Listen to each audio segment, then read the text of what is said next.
beyond belief. Fact or fiction? Hosted by Jonathan Frakes. Tonight, your challenge is to separate what is true from what is false. 5 stories, some real, some fake. Can you judge which are fact and which are fiction? To find out, you must enter a world of both truth and deception, a world that is beyond belief.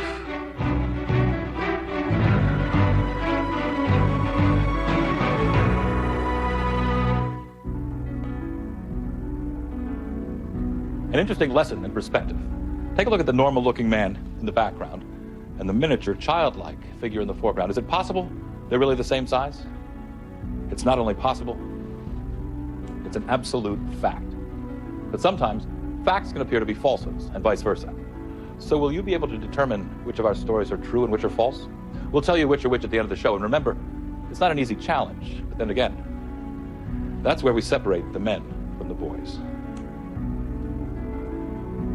There are few things as beautiful as the glow of a candle. The warm glimmer of light has come to symbolize everything from religion to romance. The late mother of Caitlin Woods designed this particular piece of sculpture. She was a talented woman who passed on to her daughter an artistic soul and a house full of problems. But the candle that lights Caitlin's spirit refuses to go out. I was away at college studying criminology when my father was a victim of a home invasion robbery. When he tried to stop the thief, he suffered a massive stroke. How you doing, Daddy? You want some more? No, it's enough. Okay. Many months passed and my father's speech returned, but the left side of his body remained paralyzed. My mom had passed away years earlier, so I moved back to help with my dad. It's not right. You shouldn't be my nurse. You have a life you should be living in. Daddy, we've been over this again and again. Would you just stop it? This is where I'm supposed to be right now. My father had no insurance and no money in the bank. There was no way he could afford the care he needed. I was all he had in the world, and I was determined not to let him down. My mom was a wonderful artist. She always made beautiful gifts for me when I was growing up. Our home was filled with her creations, especially the beautiful things she did with candles. There was one that had an inscription on the holder. When you need to light your way, remember my love and let it sparkle for you that day. That was my favorite, but it was gone. The thief had stolen it the night of the robbery. Hey, man. I'll be right there, Daddy. I took my dad out for a walk almost every day after lunch. It made him feel less like a prisoner, and it took my mind off our financial situation. Our funds were running low, and I didn't know how much longer I could take care of my father without getting a job. Remember this place, Daddy? Well, the first time your mom and I took you in there, you were 2 years old. Look at that. It hasn't changed one bit. Best Mile High cake I ever had. You want some? Hey! Are you okay? Please, watch my father. Caitlin, what are you doing? Caitlin!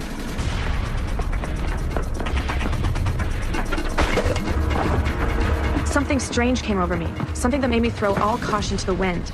An invisible power seemed to be forcing me to follow him.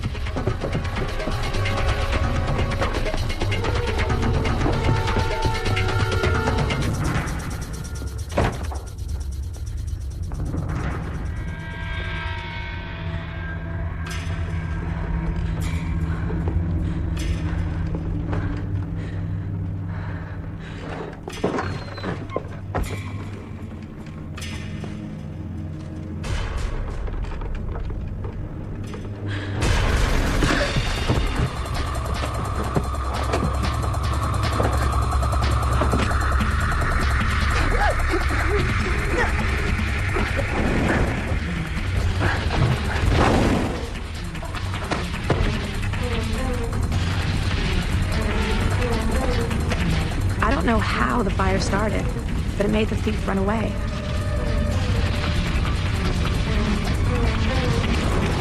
I was too weak to get up. I thought I would die. But then the fire went out all by itself. And then I saw it. It was the candle that had been stolen from our home the night my father had the stroke.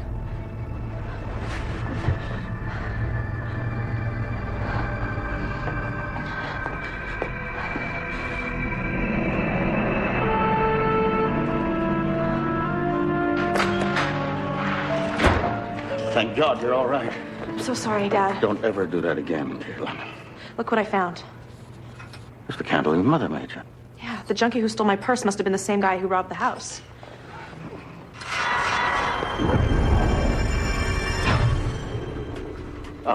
Caitlin, I'm so sorry. I Daddy, it's okay. couldn't hold it. What's this? I don't know.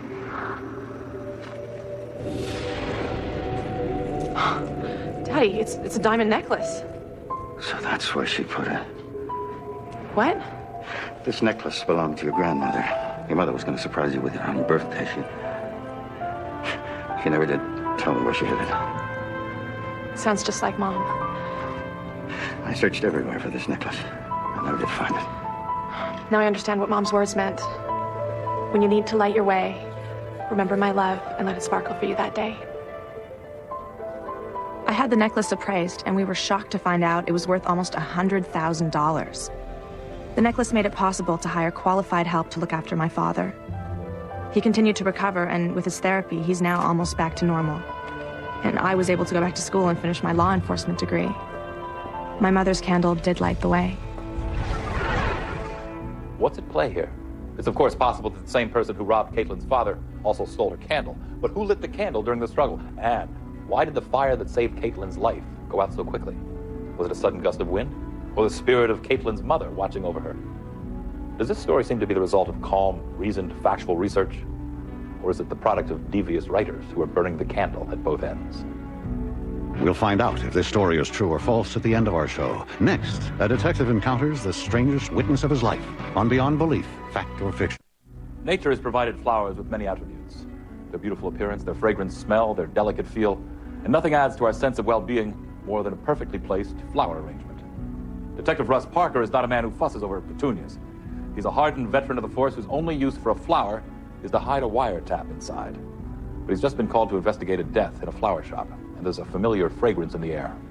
The scent of murder.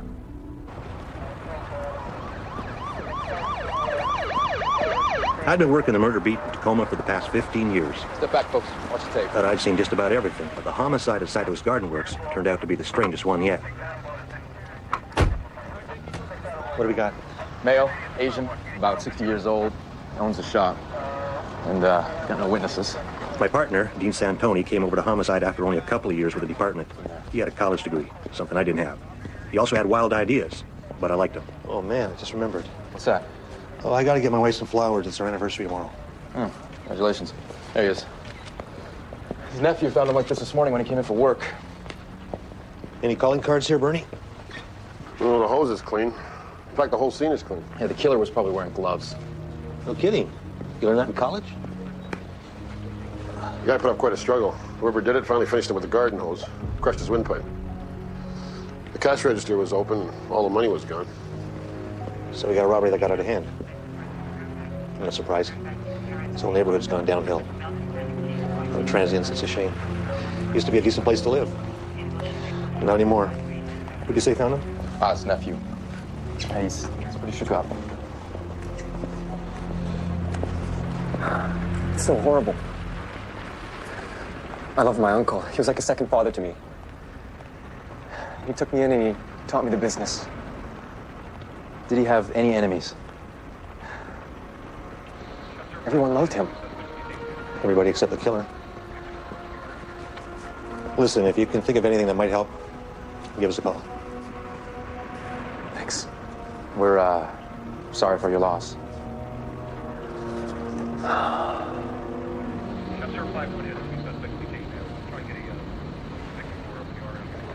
I'm done here. You can take him whenever you're ready. No suspects, no witnesses, no prints. All right, let's round up some of the transients. We'll see if any of them have upped their standard of living.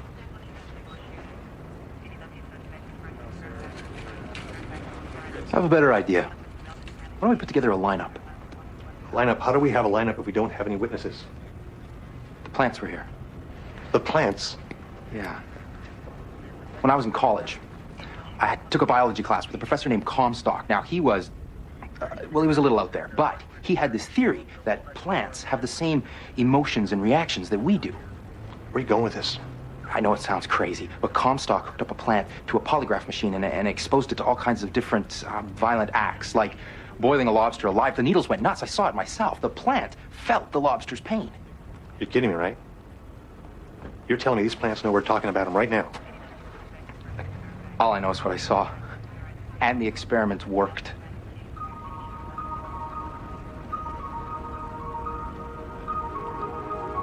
Look, we got nothing to lose, Russ. My rights are being violated. I want to see a lawyer. Shut up and say your name. It's Ray Dietz, and I didn't do nothing. Have him approach the plant? Walk up to the table and give us 2 profiles.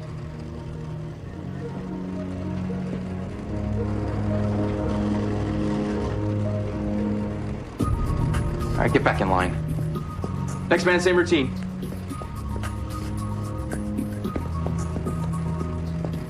It was no surprise to me that the professor's theory was coming up empty.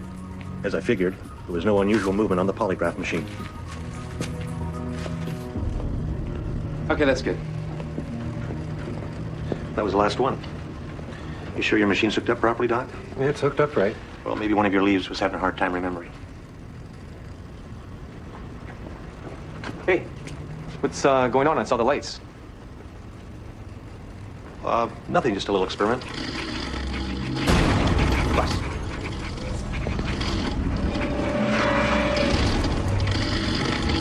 So, you guys get any leads yet on who murdered my uncle?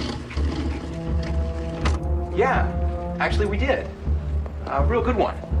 See, a witness just turned up. Really? Mm-hmm. Well, I didn't know there were any witnesses. Yeah, there was a witness. And he just identified you as the killer. That's crazy. Why'd you do it, Steve? Oh, where are you going, Steve? I didn't kill my uncle. See, I think you did. After 2 hours of questioning, Steve Saito finally broke down and confessed to the murder of his uncle. His motive? An inheritance he didn't want to wait for. After he confessed, he asked me who the witness was. I told him I was sure he knew him. In fact, he probably even watered him a few times. Could this story be true? Could a plant really identify a murderer? Actual studies have shown that plants and flowers respond to outside stimuli. They even grow faster when they're talked to and treated with love. Does this story of the flower jury carry the bouquet of truth? Or is it just another blooming lie? We'll find out if this story is true or false at the end of our show. Next, an escape artist is trapped in an icy tomb on Beyond Belief, Fact or Fiction. Nobody has ever captured the imagination of the American public like Harry Houdini. Even with the modern, spectacular heirs to the throne, many still consider Houdini the greatest escape artist of all time.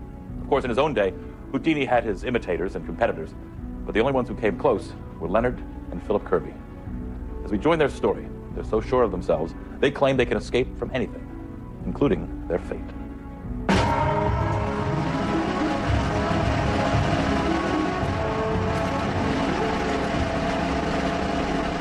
The first time Frederick Raines saw the Kirby brothers perform, he knew they had something only the great ones possess. The fact was, Frederick had always dreamed of discovering an act that could achieve the same greatness as his idol, master of escape, Harry Houdini.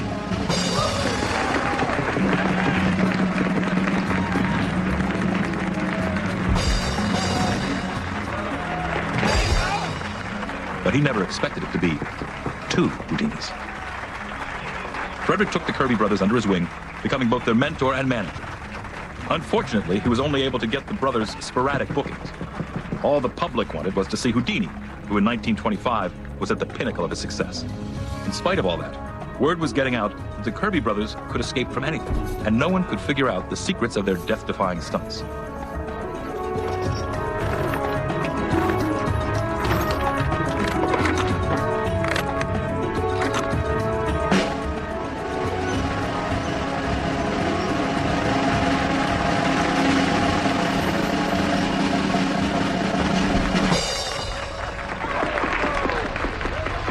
Where's my brother?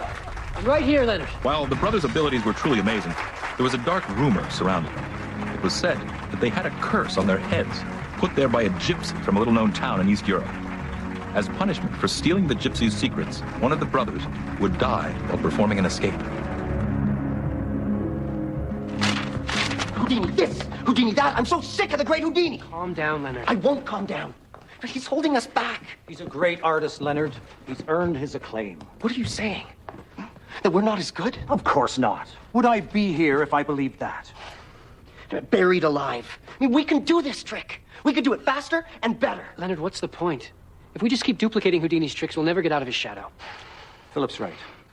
We have to come up with something different. Something more dazzling than being buried alive. Then that's what we'll do. We'll show everyone, including Harry Houdini, that we're the greatest escape artists in the world. It took the Kirby brothers less than a week to come up with a trick that would surpass Houdini's buried alive. Philip was to be entombed in a coffin of ice for 24 hours. Leonard, I thought I was fine with this, but now that I see the ice, I don't know. Frederick, it's all been worked through. It just seems so dangerous. That's the point, Frederick. It has to seem dangerous or it won't entertain the audience. Well, what if something goes wrong? It won't. Look, I'll be standing vigil for the entire 24 hours. If I see even the slightest problem, I'll release Philip immediately. I don't know. It's that ridiculous curse, isn't it? That one of us will die during an escape? I'm just... I mean, you don't believe in that, do you? I'm just worried about you boys. I won't die in there, Frederick. I promise you.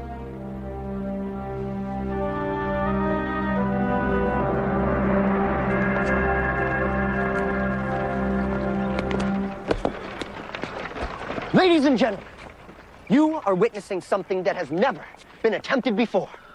Not even the great Houdini himself could have imagined it. Welcome to Frozen Alive. My brother will remain entombed inside this frozen casket for the next 24 hours. Go about your business, but I guarantee that every time you return, my brother will still be inside this coffin of ice, frozen alive.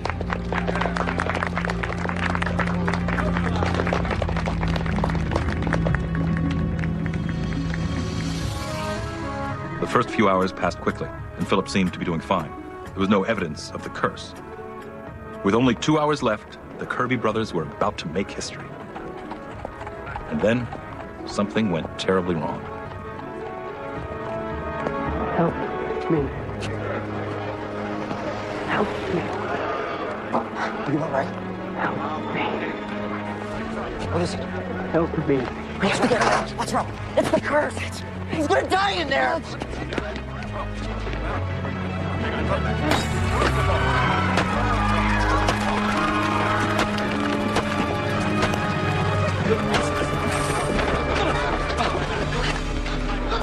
All right. How did we do? 22 hours. Are you all right? I'll be fine. You see, Frederick, I didn't die. There's no curse. Leonard! To Philip's shock, his brother Leonard was dead. An autopsy was performed, but no absolute cause of death was found. Some suspected it was his heart, but Leonard Kirby was in perfect health and only 23 years old. After Leonard Kirby's death, his brother Philip retired. Houdini himself died a year later from a burst appendix. But were the Kirby brothers really cursed, or was the threat of the curse enough to make Leonard's heart stop from fear, causing a tragic, self-fulfilling prophecy? Do you believe this story really happened, or is it just an escape from reality? We'll find out if this story is true or false at the end of our show. Next, an ex-con's life is changed by an old bicycle on Beyond Belief, fact or fiction. Who can explain the mystery of music? How can a genius like Beethoven create masterpieces though deaf? And how could Mozart create full classical compositions at the age of 5? And what about today's child prodigies? Children who can sit down at the piano for the first time and play perfectly. Nathaniel Bourne is a musical genius. Since he was a child, he could captivate audiences with his musical gift. But can a gift be taken back? Nathaniel Bourne is starting to think so, and the thought is striking a desperate chord. I was one of the most successful concert pianists in the world.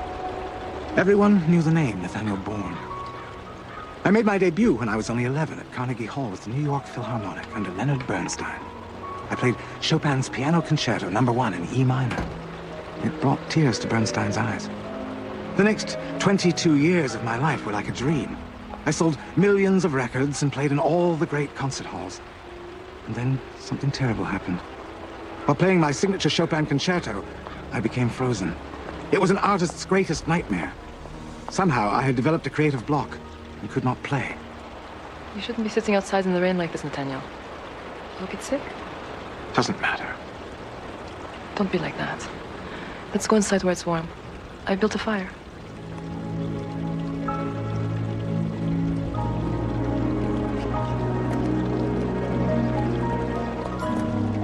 I tried psychiatrists, hypnotists, everything I could think of. Nothing worked. Then my wife Helena brought us back to Boston where I grew up. She hoped this might touch things that would unblock me. But it just got worse. Gregory canceled 2 more months of concert dates. I'm not scheduled to play again for the rest of the year. I might as well tell him to cancel next year, too.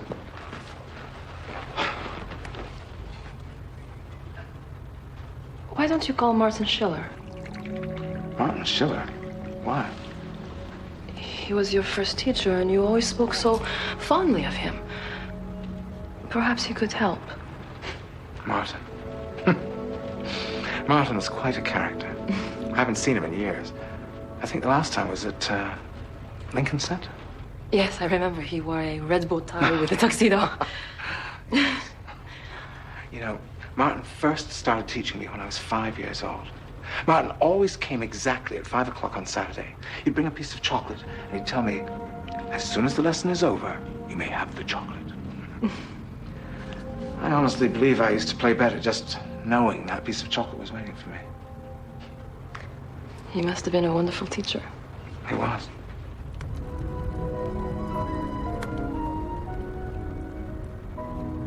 I took Helena's advice and called Martin Schiller. I set our visit for 5 o'clock on Saturday. I suddenly wanted very much to see him again. Nathaniel! Martin! Do come in. Right on time. Of course. A punctual man is a respectful man. Martin, good to see you. How have you been? I could complain, but what would be the point? People hate complainers. You haven't changed a bit. Let's get to work. Oh, this piano is a far cry from the upright I used to teach you on.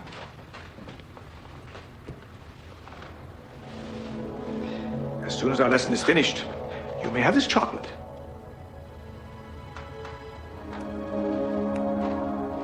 I told you about my problem.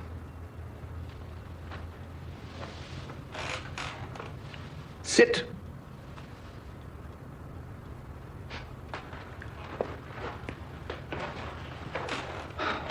Do you remember how we used to play together? I do.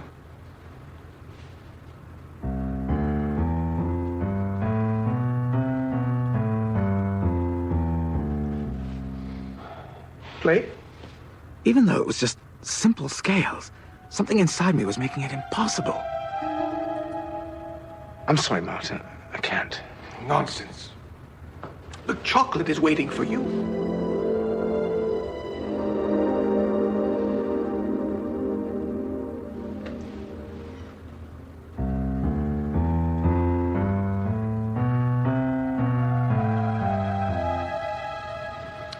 Give me your hands.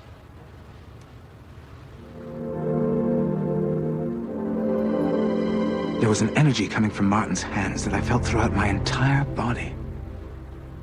Now. I felt like his hands were still there, guiding me, but I was on my own.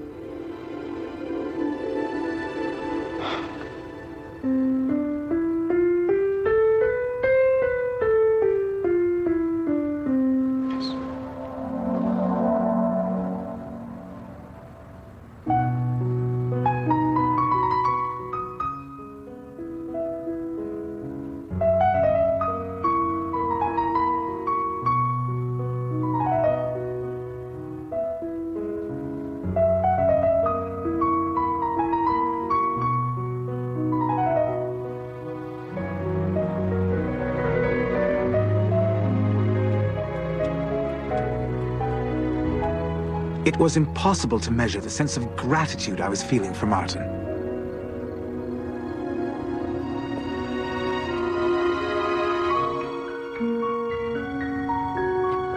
What happened next was totally unexpected.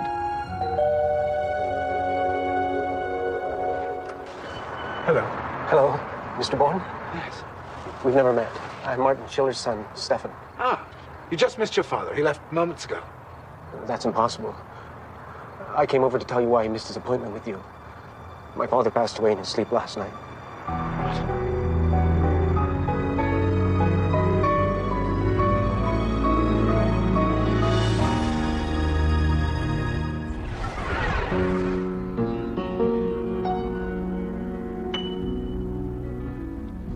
From that day forward, Nathaniel Bourne resumed his stature as one of the world's great pianists. But was it really the spirit of Martin Schiller that visited Nathaniel that day? Or did the entire incident exist only in Nathaniel's mind? But then, how do you explain the chocolate? Wasn't that proof of Martin Schiller's visit? Does this story play out as a composition of harmonious truth? Or have we hit a false note? Next, you'll find out which of our stories are fact and which are fiction when Beyond Belief returns. Now let's look back at tonight's stories and find out which ones are inspired by actual events and which ones are totally false. What about the woman whose family and very life were saved by a special candle? I was too weak to get up. I thought I would die. But then, the fire went out all by itself. If you thought this story was based on a real-life occurrence, you're right. A similar story happened to a woman in the East in the early 80s. How about the flower that caught a murderer? Hey, what's going on? I saw the lights. Nothing, just a little experiment. Bust.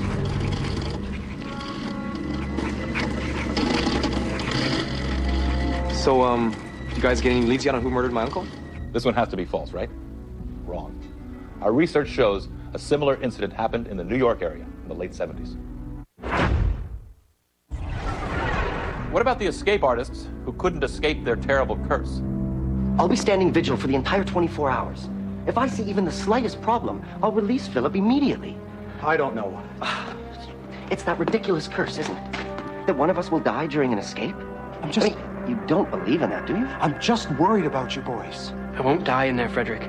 I promise you. If you thought this one was phony, you're right. It never happened. Let's have one more look at the story of the music teacher who returned from beyond to inspire his prize pupil. Give me your hands.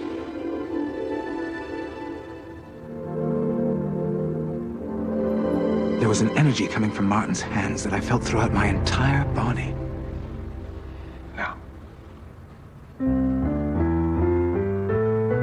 I felt like his hands were still there, guiding me, but I was on my own.